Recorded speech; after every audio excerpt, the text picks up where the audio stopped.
beban yang paling besar adalah beban diusir dari Hongkong. Luar biasa. Begitu cara orang Aceh menghilangkan orang yang sedang susah hati dari hatinya.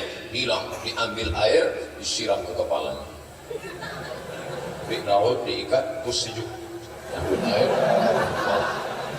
Habis itu saya ditanya, Ustadz Somad gimana? Sudah, alhamdulillah. Saya bilang sudah. Saya khawatir kalau saya bilang gimana? Gundah gulananya sudah hilang? Belum. Tidak lagi sini disiram.